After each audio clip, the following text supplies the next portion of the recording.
Welcome everybody to the next video installment of my last miter saw stand. And today we're going to be installing undermount drawer slides the right way.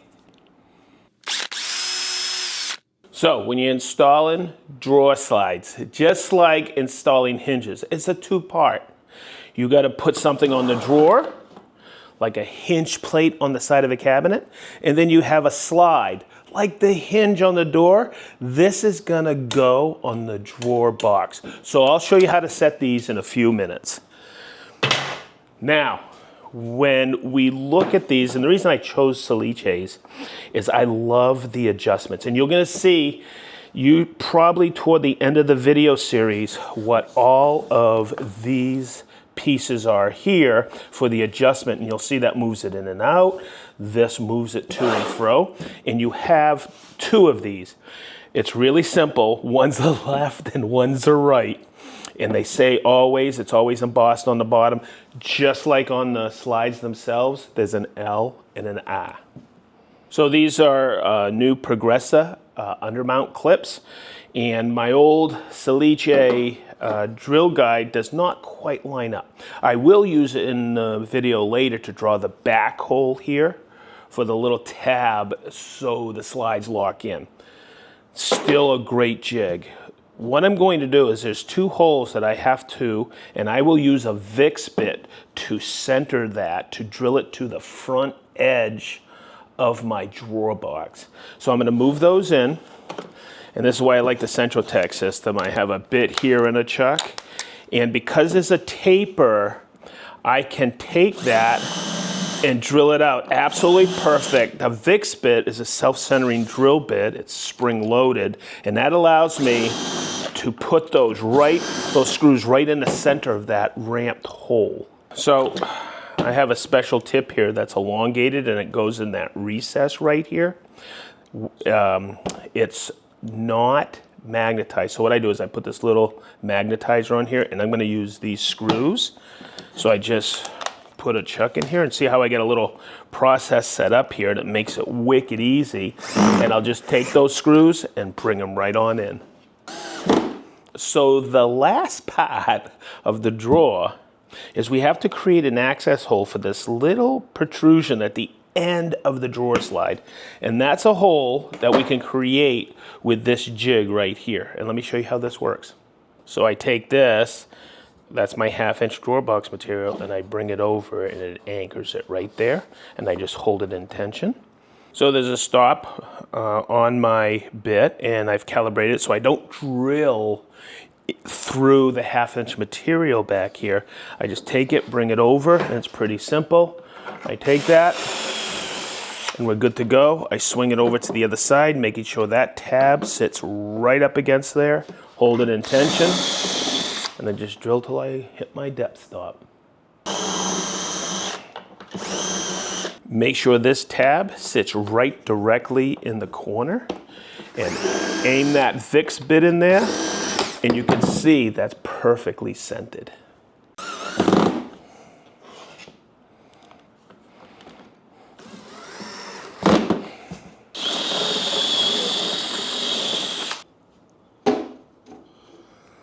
So a couple videos back, and I'll reference it in the description, we went over this story stick. Thank God I made a story stick, because we got to a point where I laid out 15 millimeters from the bottom, remember? Then the 260 drawer, which we have, then 15 millimeters in every one. And I described at the very top, I left 15 millimeters. And you're gonna find out why now. I always leave what I call the fudge factor. And boy, did I need it, and you'll see. This is why it is so important to understand the schematics of your slides. So I got my Salice slides here. Okay, I grabbed the schematic again and I referenced it. And then when I was putting together, remember the clips I just put in? I looked down below here, and you see that right there? That's about a 2 millimeter space. And it's because these clips do not fit perfectly flush. And that's fine. But I'm glad I left that 15 millimeter. So In mentioning that, when I remeasure now and I go through setting up my gauge blocks to make sure each slide on every box bay is exactly the same. You'll see how I do this and how I measure for it. Okay, so story stick, I'm gonna set it aside. And this was the first one I did, and I made my gauge blocks. I'm gonna show you how to do that. Now, what's important about this is, because I had that little extra, I added from the top of the drawer, you'll see how I do this, an additional 3 millimeters, okay? And that brought this up 3, then 6, and then 9. So the way this worked out for me is I have about a 3 millimeter spacing here, but now when I do my full overlay drawer faces on here, the first 3 will be exactly the same, what? Width. So I'm going to put the story stick aside. I want to show you the process in a couple of minutes, how I created my gauge blocks. I didn't do the LR32 on these cabinets. That's a future video down the road on doing drawer boxes. I want to do the undermounts with gauge blocks. So I'll show you how I did that and how I spaced it out. But one of the other concerns I had was the drawer faces, the top 3, and this worked out perfect because now all 3 of them will be the exact same height. And the way the math just worked out, putting that 15 millimeter at the top allows me to do the full overlay and still leave me that 2 millimeter. So you'll see how this all works out. So setting the drawer slides is fairly easy. You just got to remember a few numbers. One of them is 4 millimeter. And let me just lay that out right here. And I'll do that on both sides. I'll lay out a 4 millimeter line just like this. So what that allows me to do is bring that right into that line, because that's what it said in the schematic, and that allowed me to drill out this hole with a VIX bit. So once again, I'm going to use that handy dandy VIX bit. All right, self-centering drill bit, and I'm going to drill out that hole here and in here. And there you go. So I'm just going to use these coarse thread screws and bring it right in, and that locks it right in. So it's bottomed out. It's 4 millimeters to there. And if I look at it and I'm facing the box, this is the left side. You know how you can also tell? There's an L right here. So the other side is the right side, and I have my 4 millimeter line drawn. I bring it right in, and we just drill out that one hole there and one in the back. So one of the great things about these Salice Progressa slides is look at all the drilling options you have. From the front edge, including the 4 millimeter to the center of that hole I chose, is 37 millimeters. So if I was using the LR32, I would already have a hole for there. But look at all the other drilling options. And the other thing, to prevent racking on the Salice, you have this little rack and pinion system. So both of them are synchronized perfectly, left and right.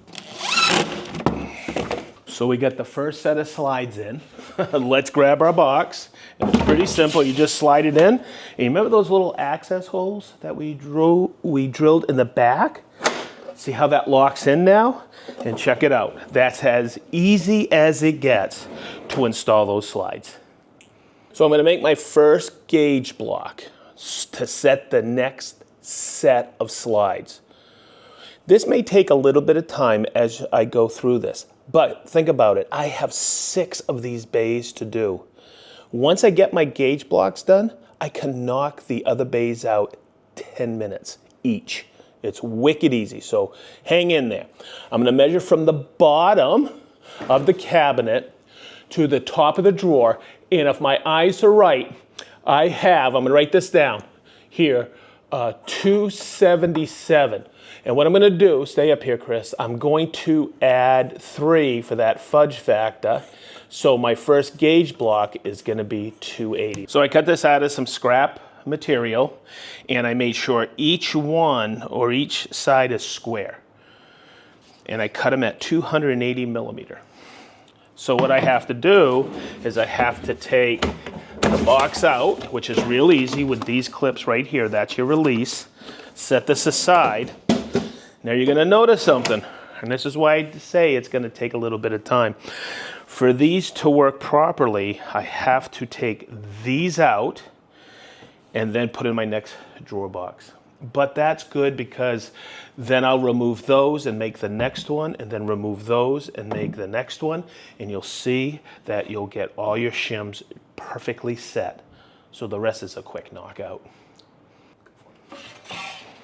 Now that I've removed the bottom one, I could take those shims, bring them right in here like this, make it, and this is why I wanted to make sure you saw that it was 90. Bring it in here like this, and then I can take the correct one, bring it in here, and bring it right to that front line. Then fix it, making sure that that is up against there properly. Okay, up against your shims, and just do it like this. This is a great way of making the shims so each bay is perfect all the way down the line.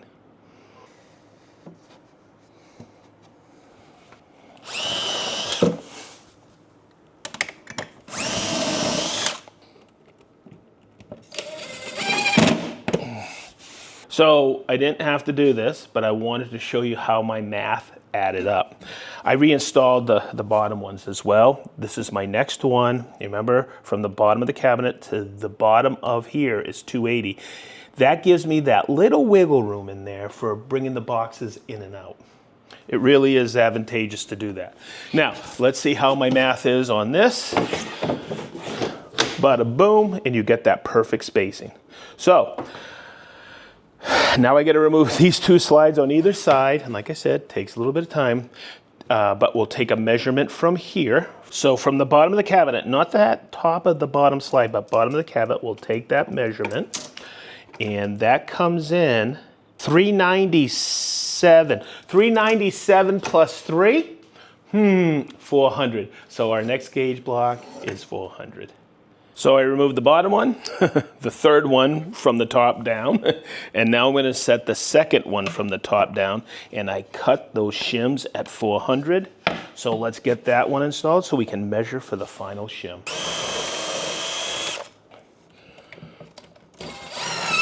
So my measurement now, let's look, 515 to the top of the drawer. So let me see if my math's correct. That would be 518 if I add that 3 millimeters. So 515 plus 3 is 518.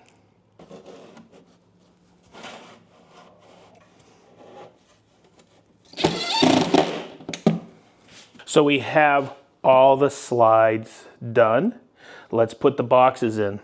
But I want to talk about this first. There's a lot of hardware here, and it is getting heavy. We weighed an empty box. It was roughly 28 pounds. Let's weigh this one. Now we're going to put drawers in. Let's see how heavy it is. So let's see how heavy it is with all the slides and all the drawer boxes in. So the reason I wanted to weigh everything, it's 28 pounds empty, the carcass or the box. Then when you put the drawer slides in, it's 57 pounds. And with all the drawer boxes installed, it's 80 pounds. Make sure you have somebody lift and help you with it, or take the drawers out when you go to put it back in line. Now, I'm going to label these, and I have a way of doing this. This is going to be my first box in the run. So I'm going to label 11, right? 12, 13, 14. And the reason I do that, I could go 1.1, 1.2, 1.3, 1.4. I get 24 drawers. We're going to be putting drawer faces on here in the next video. I'll show you how to measure and mark for those. So you want to make sure you label everything so you don't get confused with it. Okay, so let's check it out. I'm going to do the left side first, or you can do the right side first, and then do the right side. And it's really easy. I'll start at the top, go to the second, go to the third, and on the bottom, set it up. And we're going to put a time lapse on this, and we're going to actually time it, see how long it takes once we have everything dialed in with all the gauge blocks. Okay, so I lied to you. It took me, for that one open bay with those gauge blocks, 7 minutes and 14 seconds. So as you can see, once you have those gauge blocks done, setting it up and having everything perfectly in line and your spacing top to bottom perfect, it's wicked easy. Wow. So there you go. Hopefully this video gave you some tips and tricks. Make sure you measure 100 times and cut once. Have a story stick and make sure you have that fudge factor, as I call it, in the top. Making gauge blocks, shim stock to properly set. And if you look here, here, here, and here, it's all evenly spaced. So stay tuned. I believe we're about midpoint of the miter saw station or close to it. We have a video that we're going to work on next week. And I'm going to tell you, it's going to be fun because it's all about a simple piece of cardboard. And because we're going to be doing drawer faces now and attaching them. We picked out the hardware. We'll talk about that. So, as we always say from the SedgeTool shop, be positive, stay sharp, and we mean wicked sharp.